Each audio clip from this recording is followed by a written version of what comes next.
This video was brought to you by Squarespace. Hey, what is up guys? David Zhao here, and today we're looking at one of my new favorite cameras of all time, the Insta360 GO2.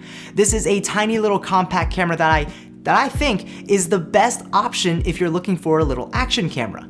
Not only is it great for your typical action camera uses, thanks to its extremely small size, it's also a great tool to add unique footage to your video since it allows you to get shots that were previously basically impossible.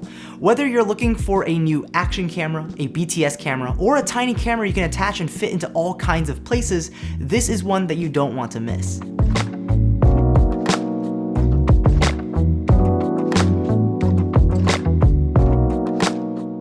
As usual, if you're interested in checking out the Insta360 GO2 or any of the products used to make these videos, check out the links in the description down below.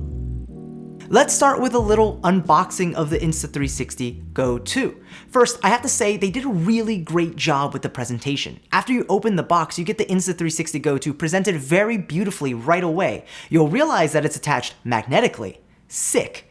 Behind the rest of the packaging, you'll find the various accessories that come with the GO2. You've got the magnetic disc on a necklace, which you can use to attach the GO2 to your chest for a chest cam. You've got my personal favorite, the hat clip, which lets you attach the GO2 to the bill of your hat to give you a POV shot. You've also got a little selfie cam grip, which is actually meant to be used as an underwater floating handle, which also doubles as an adhesive mount to mount the GO2 anywhere from a helmet to the windshield of a car, or heck, even the exterior of a vehicle.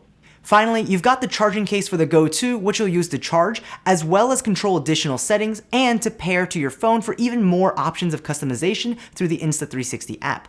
You can also use the charging case as a mini tabletop tripod. Nice.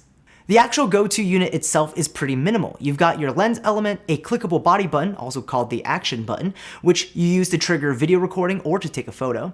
It's also waterproof as long as the lens guard is screwed on, making this not only versatile, like you'd expect an action camera to be, but the lens guard also means that if you end up scratching the lens guard, you can always just replace the lens guard instead of being forced to have to buy a brand new camera. Overall, I love the construction of the GO2 camera, as well as the useful charging case. You'll notice that this device doesn't take any sort of external storage, which is kind of a bummer, but instead has 32 gigabytes of internal storage. Depending on the video mode you're shooting in, you can get anywhere between 45 minutes to 65 minutes of video. To offload the media, you can either use the Insta360 app to download the footage to your phone, or plug the USB-C cable into your computer to offload the footage that way. Now, let's talk about the image quality you can expect out of the GO2. While it's not going to compete with the better image quality and 4K resolution you can get from the latest GoPros, you are getting a nice looking 1440p image with a log picture profile for a flat and gradable image, as well as some extremely good stabilization. All things that are important to get a good looking shot from an action camera. You can also get 1080p 120 frames per second slow motion footage if you're looking to slow down some cool action shots. Depending on the type of content you're trying to shoot, you can also change the field of view. You have everything from an ultra wide field of view to an action view, which is slightly less wide, to linear, which gives you a more traditional look, as well as narrow, which looks least like an action camera, but of course will give you the tightest field of view. Personally, I like shooting on linear as it's a good balance between having a wide perspective without having to deal with a lot of distortion. Also, one of the things I was interested in seeing was how good the low light footage would look. Now, it's not going to compete with the larger sensors of a mirrorless camera like the A7S III, and I'd rather shoot with more light for the optimal image quality you can get from the camera. This camera can still get great looking footage in low light situations. So what are some of the use cases of the GO2?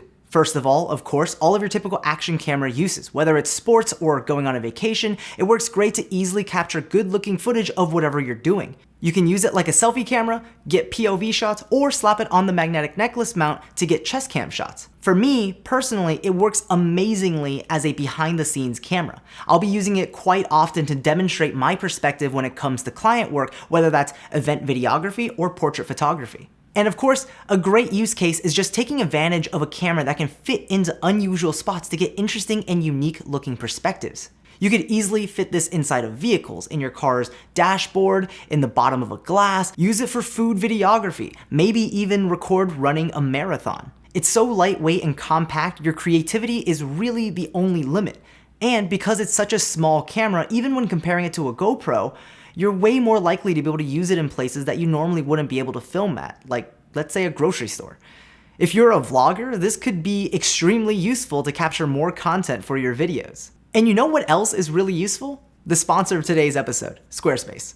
With Squarespace, I've been able to build a stunning looking portfolio which best represents my brand to my prospective clients. Utilizing their drag and drop online tools, I can easily update my galleries in just minutes to display some of my latest projects. On top of that, Squarespace has an appointment scheduling feature which my clients can use to easily book shoots days, weeks, or even months in advance. I've even used Squarespace to build a website for my mom's Chinese takeout restaurant, as well as for some of my past clients who are looking for a sleek website to market their products and services. If you haven't already, then you should definitely check them out. Head to squarespace.com/David Zhao for a free trial, and when you're ready to launch, you'll save 10% off your first purchase of a website or domain. So let's talk about some pros, cons, and my thoughts on the GO2. On the downside, there are a few things that could definitely be improved. It could have better image quality, like 4K. The audio quality isn't that great since it wasn't really meant to be used to capture great audio. For example, if the camera is mounted on a hat, you might sound pretty decent because you're so close, but any subjects more than a few feet away from the camera will sound pretty distant. The battery life could also be better. Outside of the charging case, I average around 15 to 20 minutes of on time before I need to put it back into the case to charge it back up. So even though it can store up to an hour of footage based on your camera settings, you'll have to remember to toss it in the charging case whenever you're not capturing anything. Those are definitely some of the bigger cons that I noticed.